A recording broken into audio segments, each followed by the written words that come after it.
নিখিলের জীবনে মস্ত সমস্যা দেখা দিয়েছে। কি করবে নিখিল ভেবে পায় না। আর রাগে, দুঃখে, অভিমানে, হতাশায় দু চোখে জল এসে পড়ে। পরীক্ষা কাছে এগিয়ে আসছে, এখন থেকে মন দিয়ে পড়াশোনা করা দরকার। কিন্তু এরকম মানসিক অবস্থায় কেউ পড়াশোনায় মন দিতে পারে? পরীক্ষাই হয়তো এবার তার দেওয়া হবে না। 3 দিনের মধ্যে পরীক্ষার ফিজ দাখিল করতে হবে। কোথায় পাবে সে ফিয়ের টাকা?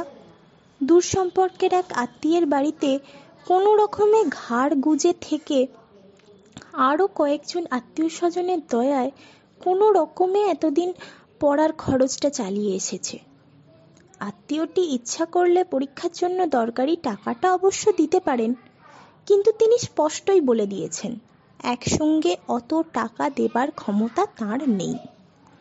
নিখিলকে যে সিঁড়ির ঘরটাতে থাকতে দেন আর দুবেলা খেতে দেন, তাই তিনি যথেষ্ট মনে করেন। অন্যান্য আত্মীয় স্বজনের কাছে নিখিল দরবার করেছে। তাদের প্রত্যেকেই নিজের অক্ষমতা জানিয়েছেন, আর সেই সঙ্গে মামা বলেছেন কাকার কাছে যেতে, কাকা বলেছেন পিসের কাছে যেতে। নিখিলের ভাগ্যটাই খারাপ। আর যে কজন দূর সম্পর্কের আত্মীয় আছেন, দুর্ভাগ্যক্রমে তাদের প্রত্যেকের মনে একসঙ্গে এই ধারণার উদয় হয়েছে যে নিখিলের পরীক্ষার খরচ জোগানোর দায়িত্বটা অন্যজন নেবেন না কেন। টাকা না দিয়েও যাতে পরীক্ষা দিতে পারে সেজন্যও চেষ্টা করেছিল, তারও কোনো ফল হয়নি। এখন উপায়? আর 3টি দিন সময় মাত্র হাতে আছে। তারপর টাকা জোগাড় করতে পারলেও কিছু লাভ হবে না।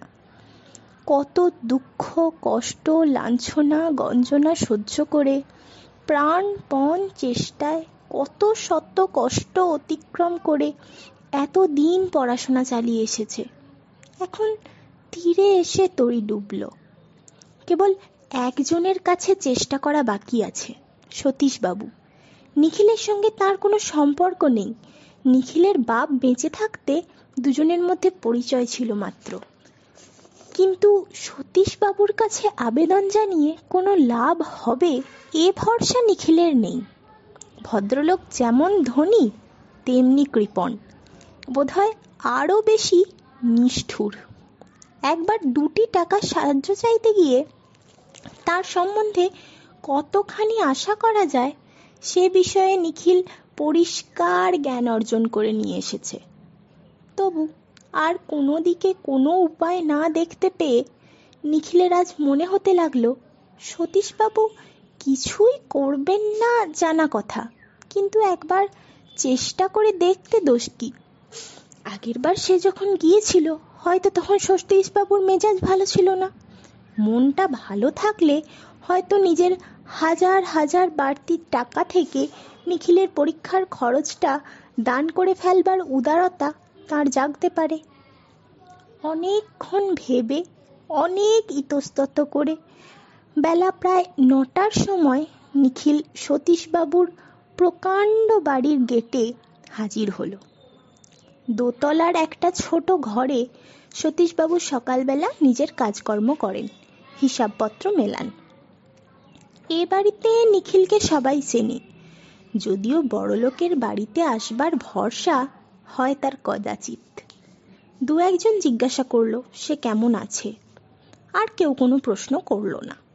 নিখিল উপরে গিয়ে সতীশবাবুর ভেজানো দরজাটা ঠেলে ভিতরে প্রবেশ করলো। তখন তার বুক ঢিপ ঢিপ করছে।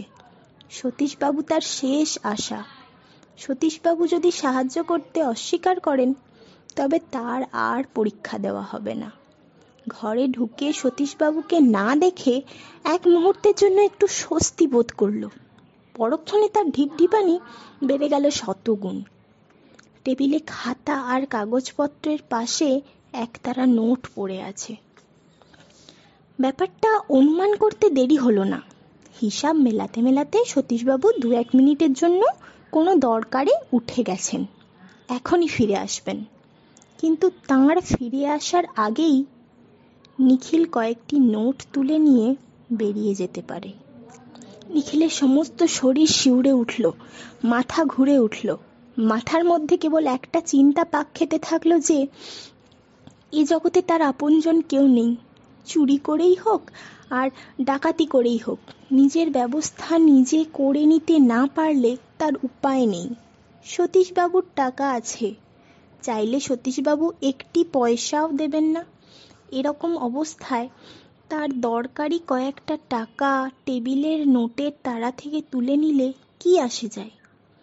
এরকম নিরুপায় একটিবার, জীবনে শুধু একটিবার চুরি করা এমন কি মহাপাপ যে সতীশবাবুর কাছে সাহায্য পাবার সামান্য একটু ভরসা থাকলে কি কাজ সে করতে যাচ্ছে ভালো করে ভেবে দেখবার সময় পেলে নিখিল হয়তো প্রলোভনটা জয় করতে পারত।